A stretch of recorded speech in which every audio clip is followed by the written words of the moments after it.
Hello बच्चों,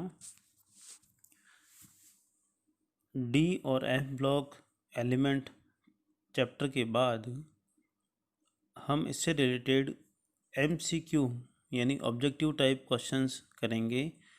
और ये क्वेश्चंस होंगे पिछले 19 सालों के मोस्ट टाइम पे क्वेश्चंस जो AIPMT, एम्स, नीट, AIEEE, जी मेंस में आ चुके हैं।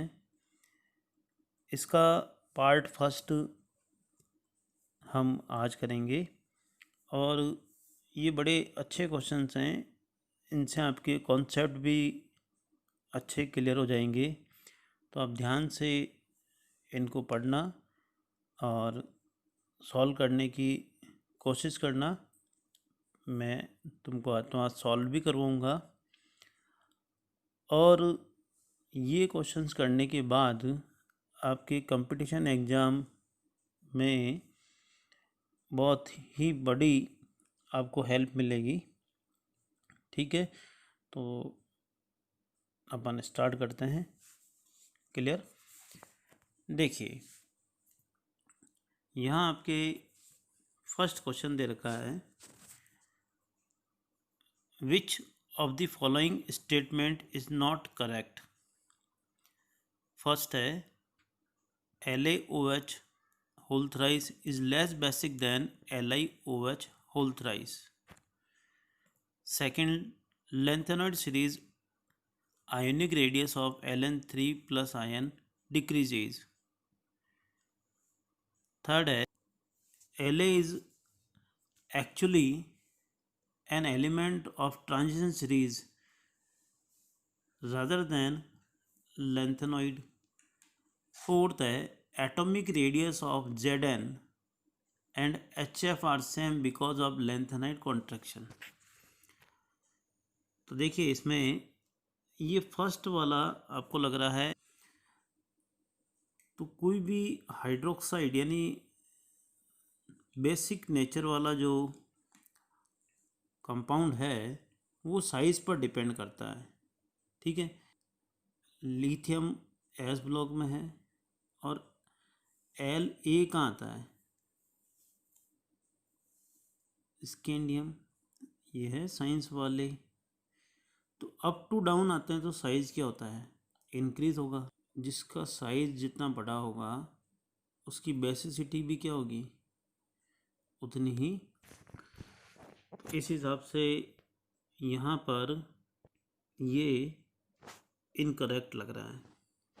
Second, lanthanide series ionic radius of Ln3 plus ion decreases, बिल्कुल सही है। हमने देखा था La से लेकर के Lu तक साइज क्या हो रहा था, डिक्रीज हो रहा था। ठीक है, तो ये बिल्कुल करेक्ट है। इसके बाद देखिए, La is actually an element of transition series, ये बिल्कुल करेक्ट है, अभी ये बताया था।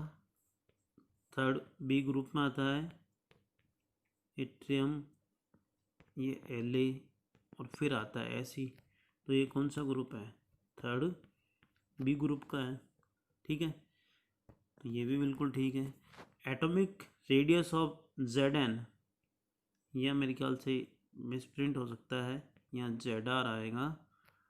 And HF are same because of lanthanide contraction, अपन ने देखा था लेंथेनाइड कॉन्ट्रैक्शन ENC इंक्रीज हो जाता है, 4F इलेक्ट्रॉन की वजह से लेंथेनाइड कॉन्ट्रैक्शन होता है।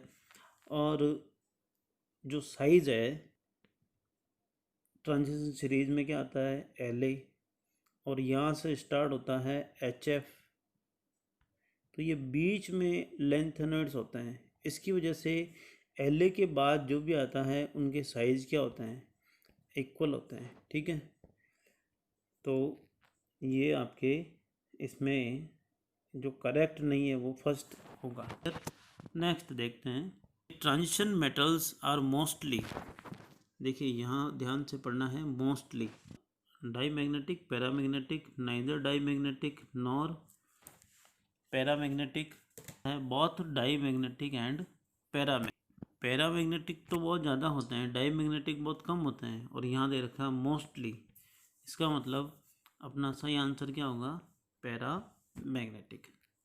Clear. Question number 3, general electronic configuration of lanthanoid is. तो देखिए अपन ने पढ़ा था n-2 F 1 to 14 n-1 D 0 to 1 and ns2। Clear. तो यहाँ देखिए n-2 F 1 to 14 n-1 S2P6। अभी देखिए इसको सोल्व करते हैं। S2P6 एंड D 0 to 1, ये भी ठीक है, NS2 भी ठीक है। बस यहाँ n-1 D के साथ साथ S2 और P5 भी दे रखा है। S2 और P5 दे रखा है, इसका मतलब क्या है कि यहाँ पर जो n की वैल्यू जो D की है, अब यहाँ D क्या है, लेंथेनॉइड की बात करें, लेंथेनॉइड में क्या आता है 6S 4F एंड 5D।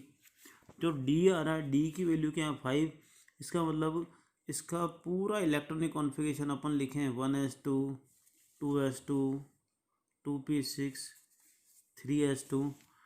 तो इसमें आगे जा कर के जो है लास्ट में आपके 5p6 आता है, ठीक है, और 5s2 भी आता है, और यहाँ पर 5d भी आता है। तो ये सारी वैल्यू क्या आ गई n-1, ठीक है।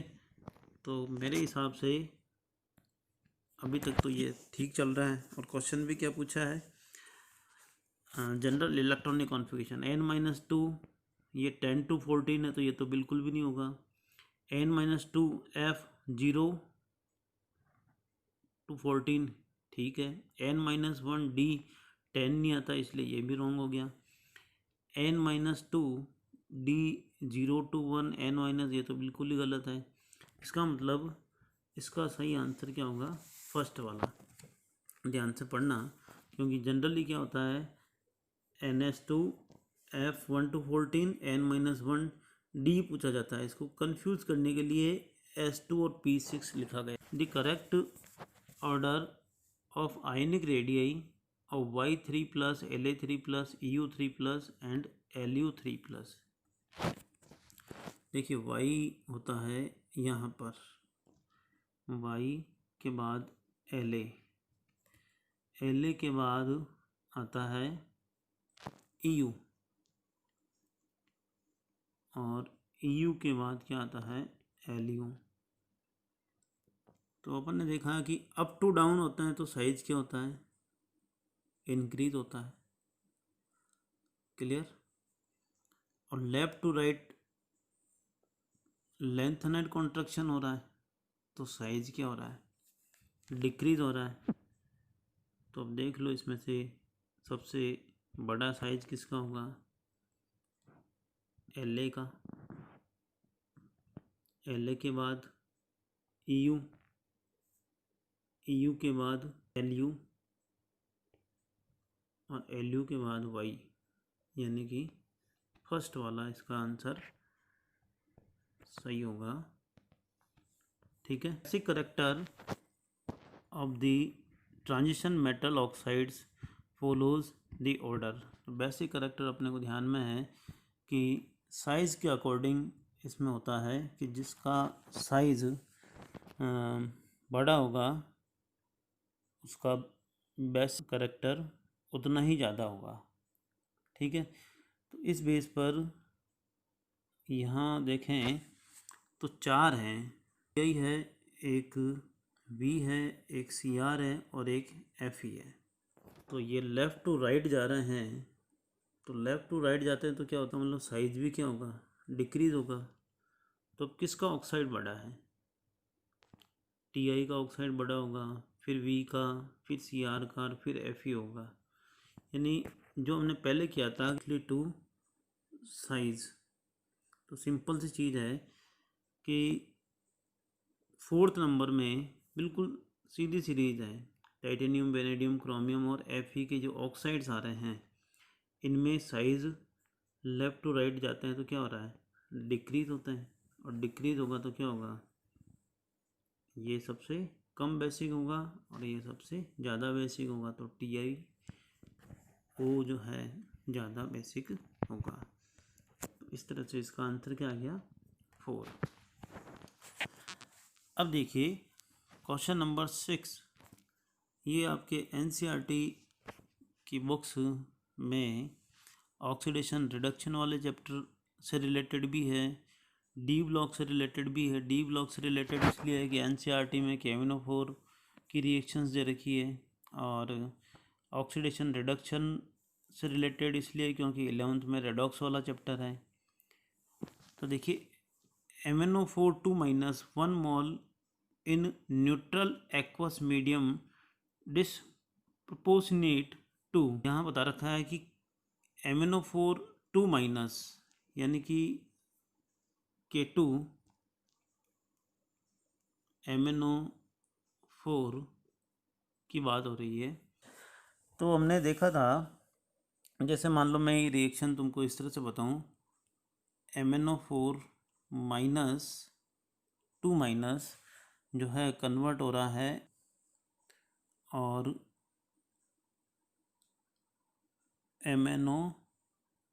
MnO4 माइनस में, ठीक है।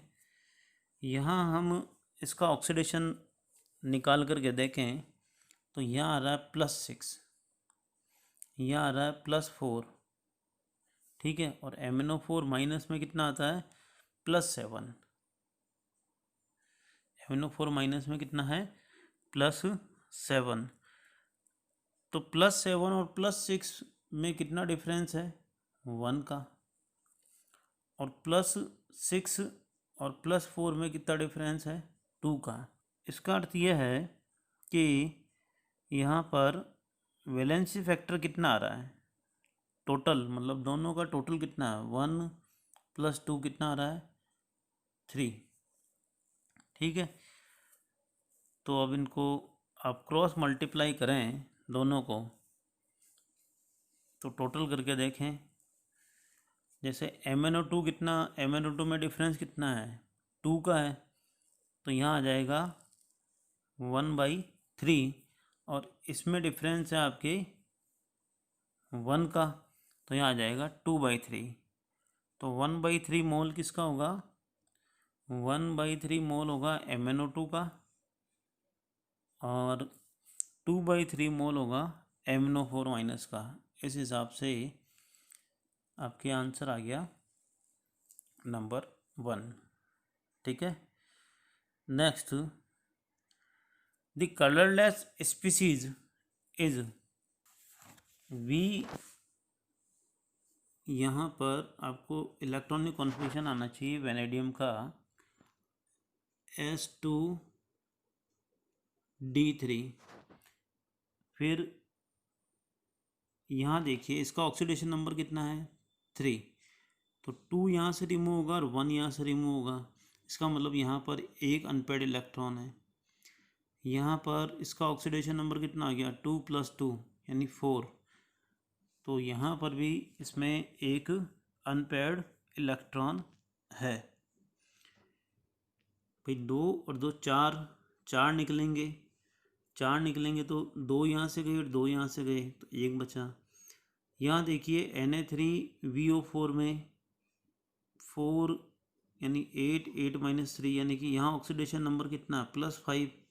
अब +5 है यानी कि आउटर मोस्ट में इसके कितना है, 2 है और 3 है, यानी टोटली ये निकल जाएंगे, तो इसके बाद ऑक्सीडेशन नंबर क्या हो जाएगा, 0।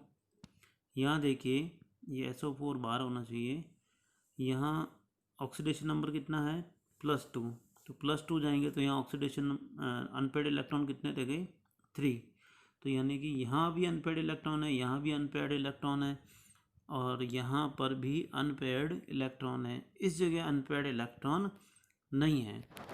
तो सिंपल सी चीज़ है कि किसी भी मॉलिक्यूल के सेंट्रल एटम और आयन में अनपेयर्ड इलेक्ट्रॉन यदि प्रेजेंट है तो वो कलर्ड होगा, क्योंकि जब वो एनर्जी गेन करके हायर स्टेज में जाएगा तो वहाँ से विजिबल जोन से जो विबग्योर है वहाँ से कलर को एब्जॉर्ब करेगा, और एब्जॉर्ब करेगा तो वापस एमिशन किसका करेगा, कॉम्प्लीमेंट्री कलर का। तो वो कलर तो दिखेगा ही दिखेगा। इसका मतलब जिसके पास अनपेयर्ड इलेक्ट्रॉन है वो कलर्ड होगा, और जिसके पास जीरो हैं तो वो क्या होगा, कलरलेस होगा। तो यहाँ पर क्या पूछा है, कलरलेस स्पीसीज इज, तो इसका आंसर क्या हो जाएगा, ये हो जाएगा। ठीक है, नेक्स्ट क्वेश्चन नंबर 8, ध्यान से देखें। लेंथेनाइड्स आर, यदि आपके लेंथेनाइड्स सब पढ़े हुए हैं तो इसका आंसर आ जाएगा 14 elements in the sixth period, atomic number 92103। तो 92103 तो जो है थोरियम वाली बात आ गई है, तो वो तो लेंथेनाइड हुआ नहीं है, तो एक्टिनाइड के लिए बोल रहा है। 14 elements in the seventh period number 92, यानी 90 जब भी आ रहा है इसका मतलब लेंथेनॉइड नहीं है, ये एक्टिनॉइड की बात आ रही है। 14 element in the sixth period, ये ठीक है। That are filling in the four sub shell, ये लेंथेनॉइड के लिए सही है। 14 element in seventh period at 50 to 8, seventh period तो ठीक है, लेकिन सेवन्थ पीरियड में क्या आता है, 92103 आता है, और यहाँ पर क्या लिखा हुआ है 58 to 71, इसलिए आपका आंसर क्या होगा, number 3। Clear. For decolourisation of 1 mole KMnO4 the mole of H2O2 required for decolourisation, यानी कि KMnO4 का कलर कैसा होता है, वायलेट कलर या पिंक कलर का होता है। ठीक है, तो इसको डीकलराइज करने के लिए H2O2 के कितने मोल अपने को रिक्वायर होंगे, कितने चाहिए। ठीक है, तो देखिए, एक तो डीकलराइज देखा होगा ऑर्गेनिक केमिस्ट्री के अंदर, बेयर रिएजेंट जो सेचूरेटेड और अनसेचूरेटेड में डिफ्रेंशिएट करने के काम में आता है हाइड्रोकार्बन के। ठीक है, लेकिन वहाँ पर तो कोल्ड होता है, 1% KMnO4 होता है, यानी कि डाइल्यूट होता है। यहाँ इसके अंदर H2O2 है, तो यहाँ देखिए कि इसका एक रिएक्शन कोशिश करें अपन कि रिएक्शन H2O2 से करवाएं, तो ये मीडियम कैसा होगा, एसिडिक होगा। ठीक है, और ये कन्वर्ट होगा Mn2+ में। तो KMnO4 में ऑक्सीडेशन नंबर कितना है, +7, और यहाँ कितना आ गया है, +2। +7 से +2, यानी कि दोनों का यदि डिफरेंस देखें तो वैलेंसी फैक्टर कितना आ रहा है, 5। क्लियर। और यहाँ पर जो H2O2 है इसमें हाइड्रोजन का ऑक्सीडेशन स्टेट क्या होगा, देखो H2O2 क्या होता है, HOO और H, यहाँ क्या आ गया +1 और यहाँ +1, तो इसमें कुल मिलाकर के यहाँ पर कि वही वैलेंसी फैक्टर यहाँ पर जो है MnO4 किस में कन्वर्ट हो रहा था, Mn2+ में, और H2O2 कन्वर्ट होगा किस में, O2 में। तो इसका तो ऑक्सीडेशन स्टेट क्या होता है, 0। इसका फैक्टर क्या आएगा, +1 और +1 यानी +2, इसका +7 और इसका +2, यानी यहाँ डिफरेंस कितना आ रहा है, 5 का, और यहाँ कितने का आ रहा है, 2 का। तो देखिए, अब वैलेंसी फैक्टर की अपन बात करें तो यहाँ एक फार्मूला है, N1 into valency factor 1 is equal to N2 into valency factor 2। अब वैलेंसी फैक्टर फर्स्ट क्या आ रहा था, अपन ने देखा है MnO4 माइनस से Mn में जो 7 और 2 में डिफरेंस कितना आ रहा था 5। इसी तरह से H2O2 में जो कन्वर्ट हो रहा था H2O2 किसमें O2 में, तो वहाँ डिफरेंस कितना आ रहा था 2 आ रहा था। ठीक है, और N1 सपोज क्या है 1 और ये N2 अपने को निकालना, तो अपन इसको लिख देते हैं x। तो यहाँ पर आप x निकालेंगे तो x क्या आ जाएगा 5/2। ठीक है, 5/2 mole of H2O2 require। 10th, the correct order of decreasing second ionization enthalpy Ti, V, Cr and Mn। Ti का इलेक्ट्रॉनिक कॉन्फ़िगरेशन क्या होगा, टाइटेनियम, देखिए यहाँ पूरा लिखते हैं S2D2। फिर इसमें दे रखा है V का क्या होता है S2D3। फिर दे रखा है Cr का क्या होता है S1D5। और लास्ट में दे रखा है Mn का क्या होता है S2D5। अब देखिए इसने पूछा है second ionization enthalpy correct order, यानी कि इसमें से 2 इलेक्ट्रॉन आउटर मोस्ट से निकालें तो ये किस में पहुंच जाएगा, पर रह जाएगा फर्स्ट और ये रह जाएगा सेकेंड। यहाँ रह जाएगा S1D3 और यहाँ रह जाएगा S1 और S0 और D5 और यहाँ रह जाएगा S1 और D5। तो यहाँ देखिए ये half field state electronic configuration आता है किसका, क्रोमियम का। Cr में एक इलेक्ट्रॉन गया यहाँ से, तो ये D5 अब सेकंड जब जाएगा तो D5 में से जाएगा क्या Cr, फिर Mn, V एंड Ti। तो आंसर आ गया आपके 1। Clear. Next question number 3, for successive members of the first row transition elements are listed below with their atomic numbers, which one of them is expected to have the highest third ionization enthalpy। अब ये हमने देखा था कि sequence से कि vanadium आया, फिर क्या आया क्रोमियम, फिर Mn और फिर Fe। इससे ऊपर वाला जो क्वेश्चन था वो सेकंड का था और यहाँ पूछ रहा है थर्ड का, तो थर्ड का किसका ज़्यादा होगा। थर्ड में आप सीधा सीधा देखिए, जैसे मैं लिख रहा हूँ Mn S2 और D5 है, तो फर्स्ट एक इलेक्ट्रॉन गया तो फर्स्ट आयनाइजेशन एंथैल्पी, 2 गए तो सेकेंड आयनाइजेशन एंथैल्पी। और जब सेकेंड आयनाइजेशन एंथैल्पी होगा तो अपने पास ये क्या आ जाएगा हाफ फील्ड आ जाएगा D5। अब जो हाफ फील्ड होता है वो स्टेबल होता है। अब इस स्टेबल में से यदि इलेक्ट्रॉन हम रिमूव करना चाहें तो आयनाइजेशन एंथैल्पी की वैल्यू क्या होगी बहुत ज़्यादा होगी। ठीक है, तो इसका जो आंसर है वो आपके Mn सही होगा। ठीक है, तो Mn किस में है सेकेंड में। Clear. The aqueous solution containing which one of the following ions will be colorless। तो कलरलेस तो निकालना बहुत आसान है।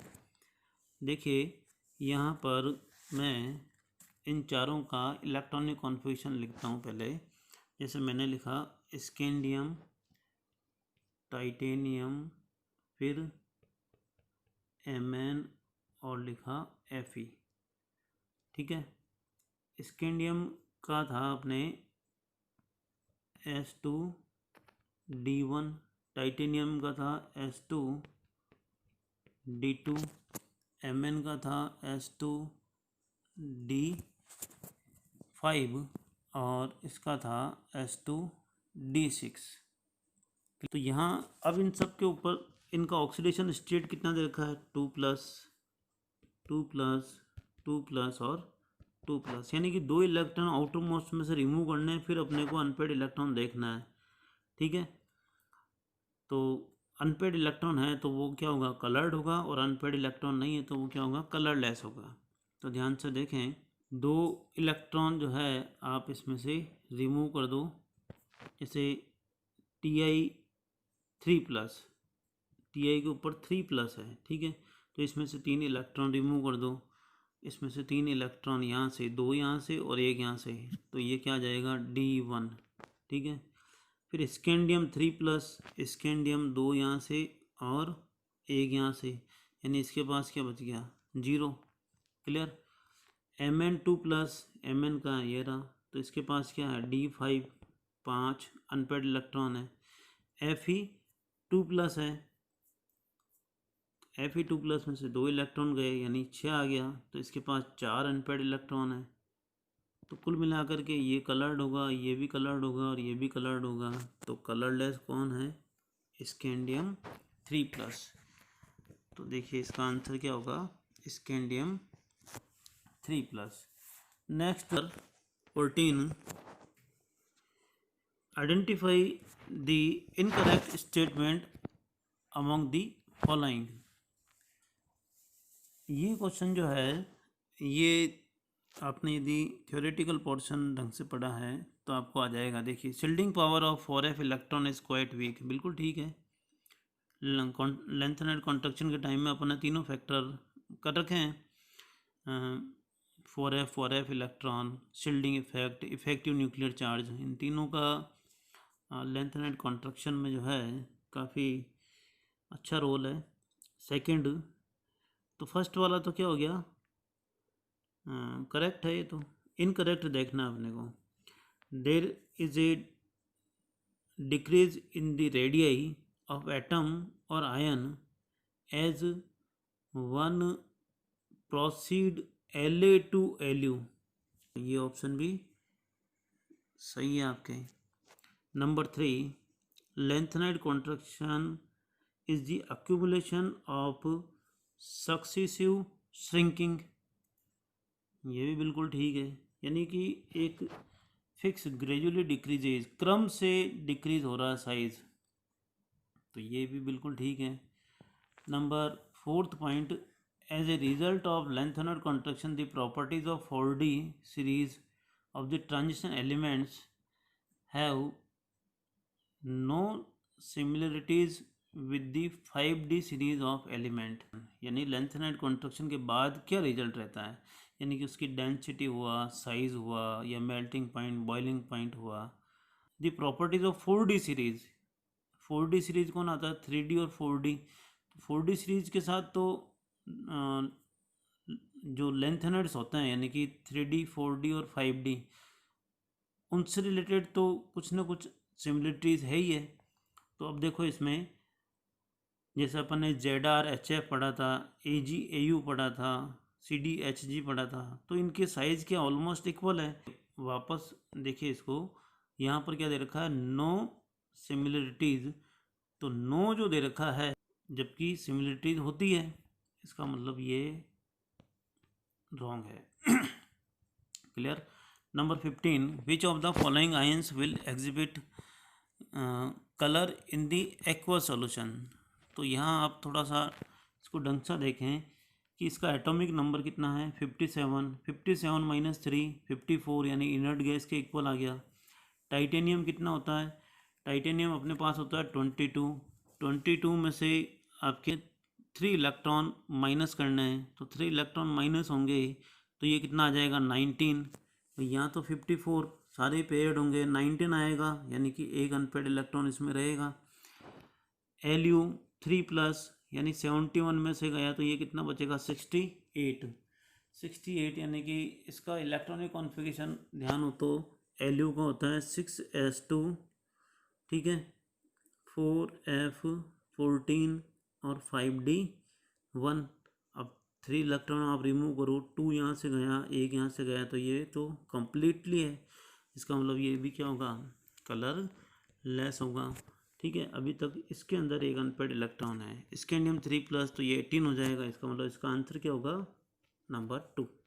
ठीक है, next number 16, which of the following ions have electronic configuration argon 3d6। Nickel का इलेक्ट्रॉनिक कॉन्फ़िगरेशन होता है S2d8। इसका कितना होता है, S2 और d8। ठीक है, Mn का होता है S2d5, है ना, और Fe का होता है S2d6, और कोबाल्ट का होता है S2d7। S2d7। अब देखिए इजी है, तो आर्गन तो कितना होता है 18 और 6 होना चाहिए। तो यहाँ से आप 3 इलेक्ट्रॉन रिमूव करेंगे तो ये कितना रह जाएगा, 7 रह जाएगा। आर्गन D7 रहेगा, ये आर्गन D4 रहेगा, ये आर्गन D5 रहेगा, और ये आर्गन D6 रहेगा। यानी आंसर क्या आएगा, कोबाल्ट 3+, कोबाल्ट 3+। ठीक है, तो जहाँ तक अभी तक अपन ने जितने क्वेश्चंस किए हैं इसमें मोस्टली आपको इलेक्ट्रॉनिक कॉन्फ़िगरेशन आना चाहिए। ठीक है, और कुछ 11th की बेसिक्स नॉलेज हो तो हम ये बड़े एग्ज़ाम के क्वेश्चंस जो है आसानी से कर सकते हैं। ठीक है, नेक्स्ट है, which one of the following pair has the same size. तो सेम साइज तो बिल्कुल ठीक है, लेंथेनाइड कॉन्ट्रैक्शन की वजह से ZR एंड HF का साइज सेम होता है, तो इसका आंसर क्या आ जाएगा, 3। Next, which one of the following is not coloured. Which one of the following is not coloured. देखिए इलेक्ट्रॉनिक कॉन्फ़िगरेशन के बेस पर फास्ट करना आपको, Cu2+, यानी कि 1 9 होगा, इसमें D9 इलेक्ट्रॉनिक कॉन्फ़िगरेशन हो जाएगा। ठीक है, D9 होगा तो इसमें एक अनपेड इलेक्ट्रॉन होगा। ठीक है, Cu का क्या होगा, एक इलेक्ट्रॉन रिमूव होगा किस में से, S में से, तो इसका इलेक्ट्रॉनिक कॉन्फ़िगरेशन D10 हो जाएगा। निकल का होता है आपके 2+ कंडीशन में ये D8 रहेगा। D8 रहेगा तो सीधी सी बात है कि अनपेड इलेक्ट्रॉन तो इसमें होंगे 2 अनपेड इलेक्ट्रॉन होंगे। और फिर दे रखा है Fe3+, यानी 3+, 3 इलेक्ट्रॉन निकालने, तो इसमें क्या आ जाएगा, D5 हो जाएगा, इसमें 5 अनपेड इलेक्ट्रॉन होंगे। तो कुल मिलाकर के ये जो कॉपर वाला है 1+, ये आपके कलर्ड नहीं होगा, यानी कलरलेस होगा, क्योंकि इसका एक इलेक्ट्रॉन रिमूव करने के बाद इलेक्ट्रॉन कितना आ जाते हैं, D10। ठीक है, नेक्स्ट, अब जल्दी से 2-3 क्वेश्चन ही बचे हुए हैं, फिर ये पूरी सीरीज अपन चलाएंगे। पार्ट फर्स्ट अभी कर रहे हैं, पार्ट सेकंड, पार्ट थर्ड जो होगा उसमें आपके लगभग 19 ईयर्स के क्वेश्चन सारे आ जाएंगे। तो नाम इन एग्ज़ाम्स के बहुत बड़े हैं, लेकिन आप क्वेश्चन देखो, यदि आपने सही ढंग से पढ़ाई करी है तो आपको ये क्वेश्चंस आसानी से आ जाएंगे। बहुत ही मतलब आपको सावधान रहना है, ये क्वेश्चन करते टाइम में थोड़ा सा ही चेंजेज होता है, और ये जो होते हैं वो ये भी चेक करते हैं कि आप कितना अवेयर हैं। मिलते जुलते आंसर बहुत ज़्यादा होते हैं, और हम क्या करते हैं कि चारों ऑप्शन को टैली नहीं करके और सीधा एक क्वेश्चन पढ़ा और उसका एक ऑब्जेक्टिव पढ़ा और उसका आंसर दे देते हैं। इसलिए जब भी इस तरह के एग्ज़ाम्स हो तो सही ढंग से आप चारों ऑप्शन को रीड करें और उसके बाद डिसीजन लें कि हमको ये आंसर देना है, क्योंकि पढ़ाई सभी करते हैं और अच्छी पढ़ाई करते हैं, एक जैसा ही टीचर पढ़ाता है, एक जैसे ही नोट्स पढ़ते हैं। बस आपका एग्ज़ाम का जो फोबिया होता है उस टाइम में आपका डिसीजन सही नहीं कर पाते और नेगेटिव मार्किंग हो जाती है, बाकी और कुछ भी नहीं है। ठीक है, तो be alert. Next question number 19, KMnO4 act as a oxidizing agent. KMnO4 से रिलेटेड अभी पहले भी आया था इन दी न्यूट्रल मीडियम। ठीक है, तो जब न्यूट्रल मीडियम होगा, चलो आगे पढ़ लेते हैं पहले। And gets reduce to MnO2, the equivalent weight of KMnO4 in neutral medium is. तो ये बहुत इजी है। देखिए KMnO4 का क्या होता है कि बेसिक मीडियम, ठीक है, न्यूट्रल मीडियम और एसिडिक मीडियम में इक्विवेलेंट वेट जो होता है वो डिफरेंट होता है।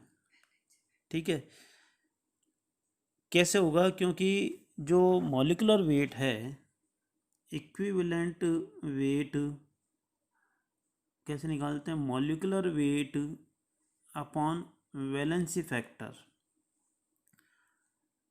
तो जैसे मॉलिक्यूलर वेट इसका होता है 158। ठीक है, अब 158 है तो बेसिक मीडियम में वैलेंसी इसकी 1 होती है, न्यूट्रल में कितनी होती है? 3 होती है, और एसिडिक में कितनी होती है? आपके 5 होती है। तो जब भी आपको इसका इक्विवेलेंट वेट निकालना हो, तो बेसिक मीडियम में निकालना हो तो 158/1। न्यूट्रल मीडियम में निकालना हो तो क्या आ जाएगा? 3। एसिडिक मीडियम में निकालना हो तो किससे डिवाइड कर देंगे? 5 से। तो कुल मिलाकर के आपको ये ट्रिक ध्यान रखनी है कि बन्ना को कितने पैसे देना है? 135, 135 बन्ना BNA।